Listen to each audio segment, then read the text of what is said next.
Je reçois maintenant Gaylord Kemp. Bonjour Gaylord. Bonjour Christophe. Alors, vous êtes co-organisateur du premier salon polar, du premier salon du polar de Nœux-les-Mines. Oui, tout à fait. Donc c'est le 8 février.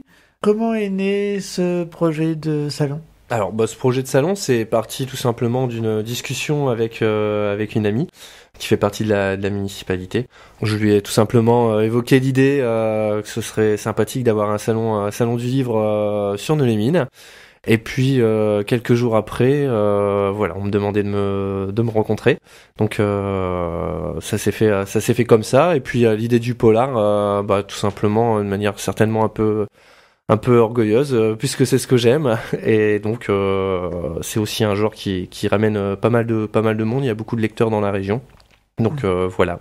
Oui, et puis il faut signaler que vous êtes le responsable du blog, d'un blog consacré principalement au genre du polar, du roman policier. Voilà, la littérature noire en général, oui. Et donc ça s'appelle Du bruit dans les oreilles. De la poussière dans les yeux. Voilà, alors, déjà pourquoi ce nom ?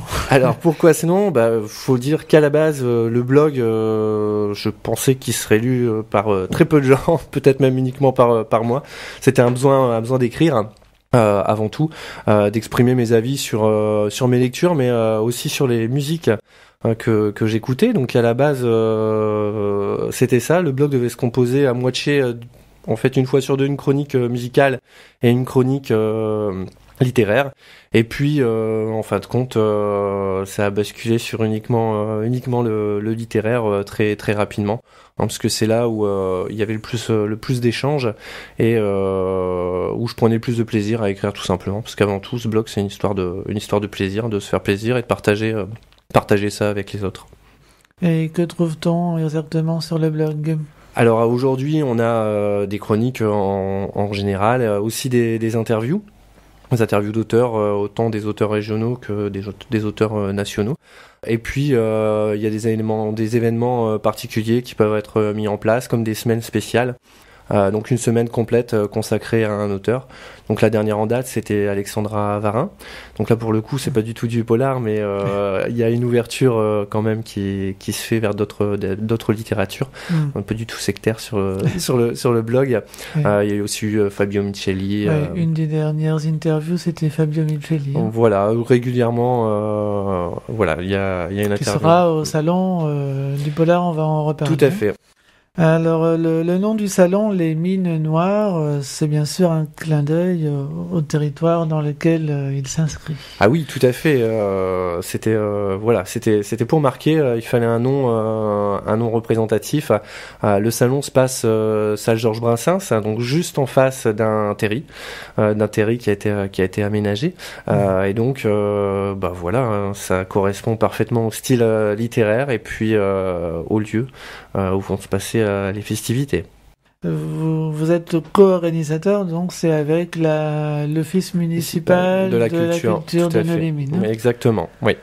Alors le polar, le thriller, le policier, il y a plusieurs appellations dans le domaine. C'est quelque chose de très vivant dans la région. Aussi bien en termes de lectorat que des ouvrages proposés. Oui, tout à fait. Il y a un vivier d'auteurs très important dans la région, des auteurs de talent. Et donc, il faut en profiter. Et c'était aussi, lors de cette première édition, quelque chose qui était important pour nous de favoriser vraiment, de mettre en avant tous ces auteurs régionaux, puisque la grande majorité des auteurs présents seront des auteurs régionaux. Voilà, exactement. Et il y a pas mal maintenant il y a même des collections dédiées au polar. On pense bien sûr à Polar en or, aussi Rifle noir. Oui, tout à fait. C'est Polar en or est la plus emblématique de la région, celle dont on a accès le plus facilement. Il y a Rifle noir également depuis quelques années, qui est bien présent aussi. Et puis il y a également Fleur sauvage, une toute nouvelle maison d'édition, qui a quand même quelques quelques années, mais qui prend de plus en plus d'ampleur, qui est basé à Saint-Hilaire-Côte et qui fait un très bon travail. Mais eux, ils vont un peu plus dans le fantastique, je crois aussi. Alors c'est du thriller fantastique. Voilà, c'est vraiment entre les deux. Alors la plupart des auteurs présents, donc, comme vous le disiez, sont de la région. Oui. Mais il y a quelques exceptions. Oui, tout à fait. Donc notamment Fabio Amicelli, qui lui vient de Savoie. Donc vient de Savoie et vient découvrir notre région. Donc c'est vrai que c'était important de l'avoir pour nous, puisque c'est un auteur que j'apprécie particulièrement, avec qui je suis rentré en contact très rapidement grâce au blog. Et puis qui a signé récemment chez Fleurs Sauvages, qui a eu un très beau succès avec La Compassion du Diable, qui est un livre vraiment ce qui s'est fait certainement de mieux en thriller l'année dernière pour ma part. Un avis enthousiaste de Gérard Collard. Oui, tout à fait, voilà. Célèbre libraire qu'on voit beaucoup à la télévision. Alors, il y a le polar, mais il y a aussi quelques incursions dans le fantastique et dans la jeunesse. Voilà, tout à fait. Donc, on a des personnes qui seront là, qui feront du fantastique. On a par exemple Jess Kahn, qui fait fantastique et aussi de la littérature jeunesse. JB Leblanc, par exemple aussi, Frédéric Livins. Et puis, donc là, où sont des auteurs orientés fantastiques. Et puis également Céline Guffroy qui est l'auteur neuxoise du salon, parce que voilà, on pouvait pas faire le salon de Neux-les-Mines sans avoir un auteur de la ville. On a une auteure de Neux-les-Mines. Exactement. D'accord. Donc il y a une ouverture et puis de la littérature jeunesse aussi. Donc qu'est-ce qu'elle a écrit Alors c'est du fantastique, de la beat-lit en particulier. En ce qui concerne les animations, vous avez choisi d'organiser un concours de nouvelles. Oui. Dont les résultats seront proclamés le jour même du salon, donc le 8 à 11h, tout à fait. On remettra les lots. Donc le président du jury étant David Lecomte des éditions Fleurs Sauvages. Fleurs Sauvages. Et il y avait une contrainte pour ce concours. Et oui, tout à fait. C'était tout simplement un meurtre a été commis, un cadavre a été retrouvé au pied de la piste de ski de Neux-les-Mines, le symbole de la ville. Et donc c'était la contrainte et partir de là pour faire une histoire. Et quelle était la composition du jury à part donc le président David Lecomte? Alors c'était donc David Lecomte, moi et puis 4 autres personnes qui font partie de l'office municipal de la culture de Neux-les-Mines. Donc chacun fait son choix et mettons en commun pour donner les résultats. Donc là c'est en cours actuellement. Ok, très bien. Il faut venir donc au salon du polar de Neux-les-Mines le 8 février. On va donner justement, puisqu'on cite la date, donner les horaires. Alors tout à fait, donc ce sera les portes seront ouvertes de 10h à 18h30 sans interruption le midi. Ok. Et donc c'est salle Georges Brassens. Oui. Donc c'est en centre-ville, près du Terry. Voilà, près de la piscine et du stade. Toutes les informations sont sur le blog pour retrouver. Je vous ai préparé un petit plan pour pas se perdre. Si toutefois le GPS ne trouve pas. Quelle fréquentation attendez-vous pour ce premier salon du polar? Alors ça c'est une très bonne question. C'est une première. Voilà, sachant qu'on est, j'aimerais bien arriver à quelque chose. Je pense qu'à partir de 600-700 personnes, on peut considérer que le contrat est rempli. Même si pour ma part, je serais pleinement satisfait si on dépasse les 1000 personnes. C'est peut-être ambitieux, mais voilà, je me dis que il y a beaucoup de gens qui sont intéressés par ce style, et puis ça fait une sortie familiale. Donc on fait tout pour avoir un maximum de monde. Oui, parce qu'il y aura aussi les livres pour les enfants, donc je le redis. Et puis il y a un peu on pourra se restaurer aussi. Oui, tout à fait. Enfin, il y aura de quoi se désaltérer, voilà. Plus exactement. Oui, tout à fait. Il y aura un bar à disposition. Vous-même, personnellement, vous fréquentez beaucoup les salons, les autres salons, que ce soit polar ou autre? Oui, alors c'est quelque chose qui est quand même assez récent pour moi, puisque le blog est récent, le blog a 2 ans et demi, et c'est à partir de ce moment-là où je me suis intéressé au polar et au thriller. Avant, j'étais lecteur de fantastique. Et mon premier salon, c'était le salon de Lens, hein, qui est une énorme institution puisqu'au nord de Paris. Je pense que c'est le plus gros salon qui existe. Et voilà, c'était il y a 2 ans. Donc c'est récent. Donc depuis 2 ans, oui, je vais régulièrement au salon et puis aussi aux dédicaces qu'il peut y avoir chez les libraires ou même en grande surface pour avoir le plaisir de retrouver des auteurs que j'apprécie beaucoup. C'est toujours sympathique de pouvoir discuter avec eux.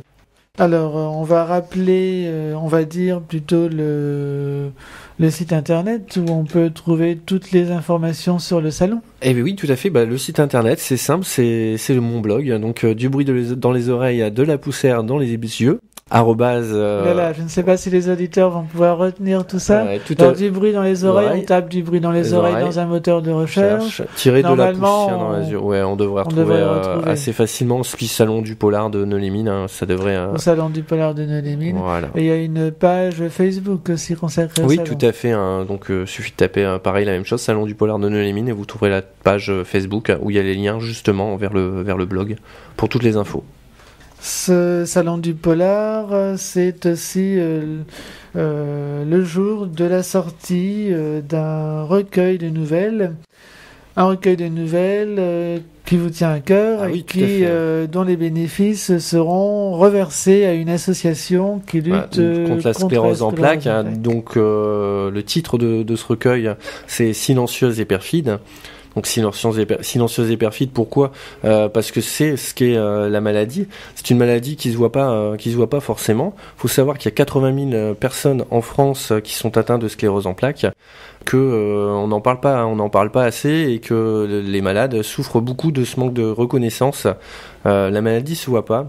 Donc il y a une sorte d'incompréhension qui peut se faire dans tous les domaines, aussi bien au niveau du travail que personnel, oui.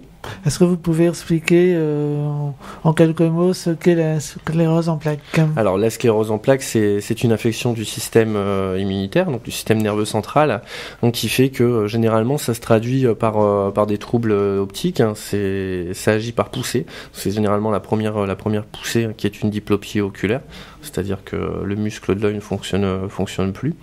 Alors la plupart des cas donc sont des poussées rémitantes, c'est-à-dire que les personnes à la fin de cette poussée qui peut durer quelques jours, vont récupérer.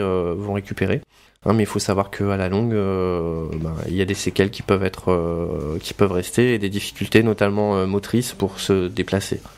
Au niveau des facteurs, il y a un facteur génétique et aussi un facteur environnemental. Et le facteur environnemental, il est déterminant surtout pour notre région, puisque le taux d'ensoleillement et la vitamine D qui va en résulter est un des facteurs. Et ça, malheureusement, tout à fait. Nous, on manque de soleil, et donc c'est un terreau propice à la maladie. Comment avez-vous donc l'idée, on vient de le voir, l'idée de ce recueil.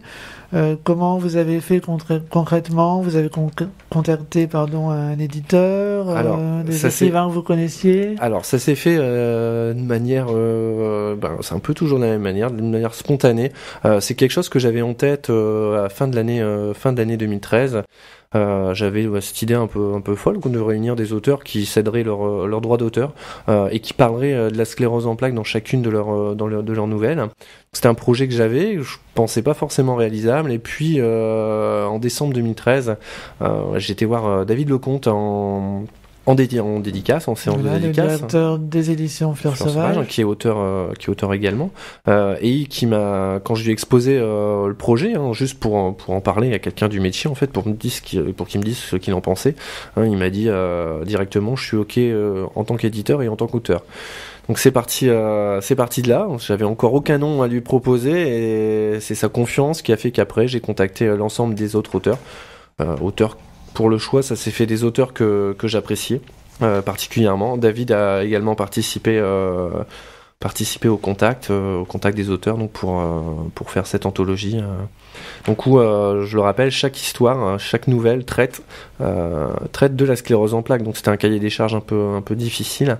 Et je remercie vraiment les auteurs qui ont joué le jeu. Et là, ce sont les auteurs qui sont pas forcément de la région. Enfin, il y a un peu de, il y en a beaucoup de la région. Oui, tout à fait. On est 8 à être présents au salon du polar. On sera 8 qui sont présents. Ouais, tout à fait. Mais il y a d'autres auteurs qui sont pas de la région qui ont joué le jeu. Je pense notamment à Christian Roux, Fabio Micheli également.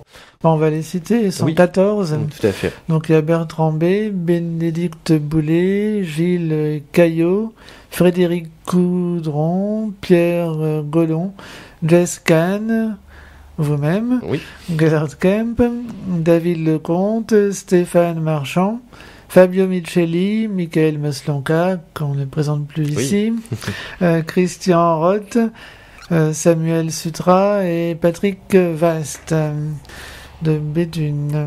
Voilà. Donc le recueil ira à l'association l'AFCEP, donc l'association française des sclérosés en plaques. Quelles sont les actions menées par cette association ? Alors ça va être des actions d'accompagnement des personnes qui sont atteintes de la sclérose en plaques, donc dans leur quotidien. Puis il y a également une partie pour la recherche. Donc voilà, c'est vraiment une association qui est active. D'ailleurs, on aura certainement quelqu'un de cette association qui sera présent avec nous au salon du polar. Donc il y aura un stand spécial pour le recueil Silencieuse et perfide. Parce que la sortie se fait à partir du 10 février en fait. Là, c'est une avant-première qu'on aura pour le salon. Et donc il y aura une personne très certainement de l'association qui sera présent avec nous pour sensibiliser les personnes qui viendront au salon.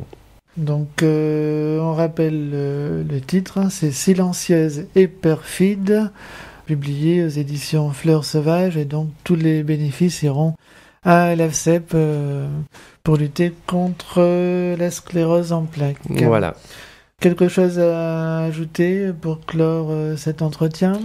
Juste une petite chose, Monsieur Monslonka avait mis sur sa page Facebook que la nouvelle qu'il avait écrite était à quatre mains, donc avec une autre personne. Donc il y avait un petit suspense sur sa page. Donc je veux mettre fin à ce suspense en accord avec lui. Et donc c'est avec moi qu'il a écrit cette nouvelle à quatre mains.